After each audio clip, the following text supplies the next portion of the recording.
Kyros, really standing on his own one foot as a yellow-black leader, is one of our 3 leaders in EB01 Memorial Collection, and if you want to learn how to play him, here's everything you need to know. Starting off with his leader ability. Kyros is a 4-life dual-colored 5k power leader that reads, Activate main. Once per turn, you may turn the top card of your life face up, KO up to one of your opponent's 0-cost characters. I'm gonna level with you. I was deep in the Kyros is a bad leader minds until I cooked with the intensity of a Baratier chef on Cutthroat Kitchen, and I think I might have the sauce. And since there isn't a whole lot of data on this leader, it might be a good time to talk about some deck building principles. When approaching a leader, ask yourself, what is it hoping to do? In this case, we're hoping to pop characters using a free resource that can't be controlled by an opponent, ideally, right?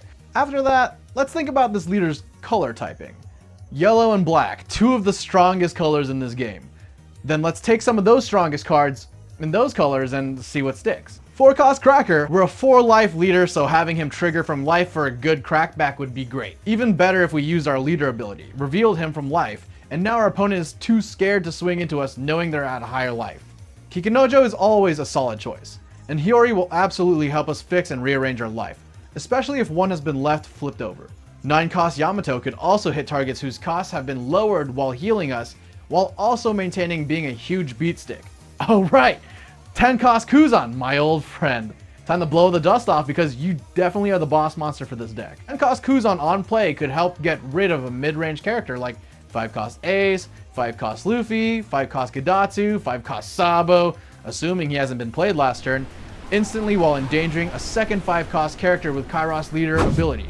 In my personal findings, my game plan has been wall and stall until a boss character gets played. Mostly playing a bunch of blockers on the board and defending while clearing out your opponent's board until you can put a large oppressive threat onto the field. Oppressive threats like Kuzan, Yamato, or Gecko Moria. With the inclusion of EB, we have some great staples to add that will help us, number 1, get us some early 2-cost blockers that give us onboard value, or who won't be immediately threatened by KO base removal, and number 2, help us reduce costs and control our opponent's board state. The cards I'd like to mention for point number 1 are Viola, a yellow 2-cost blocker who has on play, look at all your opponent's life cards and rearrange them in any order, or flip all your life back face down.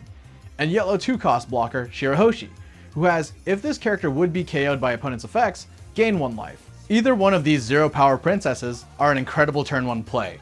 Of course, Viola also functions as a life flipper to help us reload that leader ability.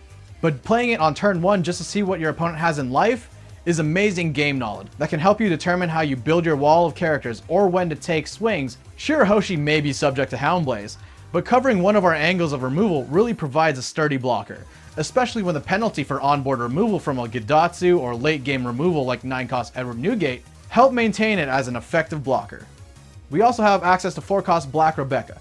Returns up to 1 black character with a cost of 3 to 7 from your trash to your hand, then cheats out a 3-cost black character rested. It's a surprise tool that will help us later. That's a surprise tool that can help us later. For point number 2, EB01 has given us Brook and Laboon. Insanely important cards to put in this deck, I'd say. Brook, a black 3-cost character who has on play when attacking, give an opponent's character -1, then KO an opponent's 0-cost character, while Laboon is a 4-cost 5k power activate main. Rest this character and give an opponent's character -4 cost. Of course, we also have access to Great Eruption, at the time of this video, and an old slept-on card from OP05, One-Legged Soldier, a 2k, 2-cost, 0-power activate main. You may trash this character and give an opponent's character -3k. Remember that surprise tool? Rebecca can bring back a Laboon from your trash and cheat out a Brook, especially when we add in Gecko Moria. Other very strong cards in this are, of course, Reject, which can hit above 5-cost characters to KO, 7-cost Yellow Shanks, who goes great in a first turn favored curve, especially since your opponent will definitely get to 7 cards in hand just off the nature of this deck. And Brook, 6-cost, who could hit a lot of those awkward cost opponent characters. So what are some of the sick combos we play in this deck? Well, a lot of it happens to be in the later stages of the game once you start hitting your 8 to 10 Dawn curve. Play Gecko Moria, return Laboon active, and One-Legged Soldier rested, and you can immediately threaten to KO a 7-cost or lower character. If you had a Laboon there previously, any 10-cost character is fair game. Or, if your life has been flipped and you need to reload, Gecko Moria can bring out Rebecca, who can bring a Brook into your hand while you play Viola from trash rested, giving you her on-play ability to flip back that life locked and loaded for the next Kyros flip. Perhaps you've reached 10 Dawn and your opponent has 2 5-cost characters on the board. KO one with the on-play from Kuzan, then KO the other with Kyros leader ability. Assuming they haven't removed it, if you play another Kuzan, consider the board, and at this point, the game, yours. A lot of your other tools available are mostly there to help keep you alive. Playing a bunch of small blockers plus Sabo near guarantees regular blocks unless blue is involved with event-based removal. While Borsalino is another card that can be used to help provide an oppressive wall while being a target for Gecko Moria. I have found that this deck does pretty well against a lot of meta decks, especially in L. Both of the game plans are similar. We propagate large bodies towards the end of the game, and if you end up propagating yours better and board controlling better, then it's a pretty easy matchup. Since it seems no one has won any major or minor events with this leader at the time of recording this video, we don't have a lot of deck list data. However, here is a list I myself have cooked up, the variant that uses 10-cost Kuzan, while this deck list favors 9-cost Yamato. And if you have any deck lists you're running with this leader, let us know in the comments below. And if you'd like to check out all the other EBO1 leader guides, please check out our channel.